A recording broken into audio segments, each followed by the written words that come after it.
स्वामी समर्थ. नमस्ते.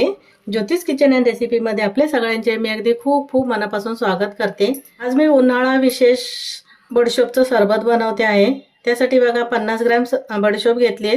हे साफ करून घ्यायची स्वच्छ. थोडं काय दगड वगैरे असेल, कचरा असेल तर इथे 50 ग्रॅम बडीशोप घेतली आणि 50 ग्रॅम ही खडी साखर घेतली आहे. ही नसेल ना खडी साखर तर आपली तुकड्यावाली जी प्रसादाला साखर ठेवतो ना ती साखर घेतली तरीही चालेल. सगळ्यात पहिलं आम्ही मिक्सरचं एक भांडं घेते. मी इथे मिक्सरचं भांडं घेतलंय. त्यामध्ये बडीशोप घालून घेते. खसखस घेतलंय, अर्धा चमचा एवढी आहे खसखस, ती पण घालते. मी इथे 4 काळी मिरी घेतली आहेत, 4 ते 5 घालायची. वेलची घेतली आहेत, 4 ते 5 वेलची घालून घ्यायचे. थोडंसं मीठ घेतलंय, तेही घालून घेतलं. आणि साखर आहे ना, मी साखर तोडून घेते आणि नंतर मग बारीक करून मिक्सरमध्ये घालते आणि हे वाटून घेते. कारण अशीच घातली तर हे तुटू शकतं, त्याच्यामुळे एकदम बारीक करून मग घालायचे. मी ते बारीक करते, घालते आणि हे वाटून घेते. मी इथे साखर घातली आणि मिक्सरला बारीक वाटून घेतलंय. हे बडीशोप आहे ना पटकन अशी वाटली जात नाही, तर मी आता काय करते, पहिलं चाळून घेते. इथे एक चाळण घेतली, ताट घेतलं, त्यामध्ये हे वाटलेलं मिश्रण घालून घेते.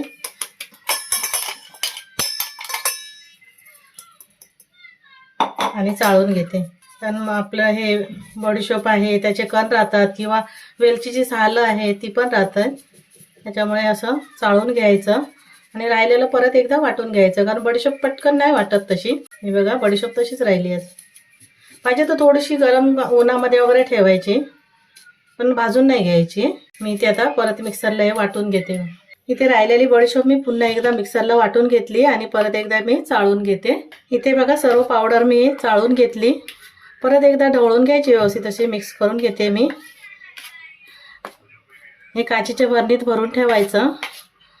एकदम सुकी चांगली स्वच्छ धुवायची, सुकवायची आणि काचेच्या बरणीत भरून ठेवायची. कुठून बाहेरून आलं की थंडगार असं सरबत बनवून पिण्यासाठी खूप छान असं लवकर पचन होतं आपल्याला बडीशोपमुळे. आपण खडी साखर घातली, पोटाला थंडावा देणारा आहे. वेलची घातली, खसखस घातली, त्याच्यामुळे खूप मस्त असा सरबत बनतो.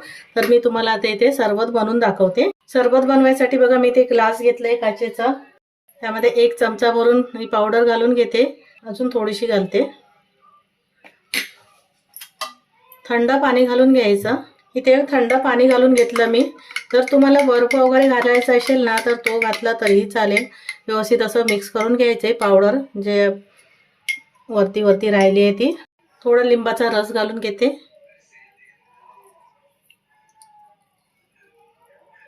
अर्धा चमचा एवढं लिंबाचा रस घालून घ्यायचा. पुदिन्याची पानं आहेत ती अशी तोडून घालते.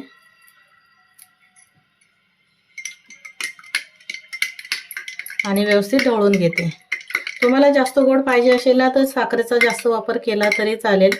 इथे बघा आपलं हे सरबत तयार आहे. आता मी तुम्हाला दुसरं एक दाखवते अजून सरबत कसं करायचं ते. त्यासाठी बघा इथे ग्लास घेतलाय मी. इथे मी सब्जा भिजत ठेवलेला सब्जा घालून घेते. 2 चमचे एवढं सब्जा घातलाय. ही पावडर घालून घेते, बडीशोपची पावडर. तुम्हाला जर दुधामध्ये पाहिजे नाही ते तर दुधामध्ये बनवू शकतात, पण मी इथे आता पाण्यामध्ये बनवते कारण दुधामध्ये पण छान वाटतं ते.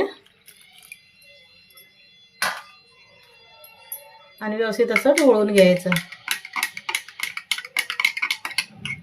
सब्जा अजून पाहिजे तर घालू शकतात. इथे आता मी व्यवस्थित ढवळून घेते. इथे आता मी व्यवस्थित ढवळून घेतले. आपले दोन्ही सरबत हे तयार झालेत. इथे बघा दोन्ही प्रकारचे आपले सरबत तयार झालेत. पोटाला गारवा देणारे, गरमीमध्ये असं बाहेरून आलं की आपण थंड थंड बनवून पिऊ शकतो दुसरं काय पिण्यापेक्षा. पाहिजे तर गुलाबाच्या पाकळ्या वगैरे बारीक करून अशा घातल्या ना तरी छान वाटतं असं. तर तुम्हाला माझी रेसिपी आवडली असेल तर लाईक करा, शेअर करा, सबस्क्राईब करा. पुन्हा भेटू आपण अशाच एका नवीन व्हिडिओसोबत. थँक्यू.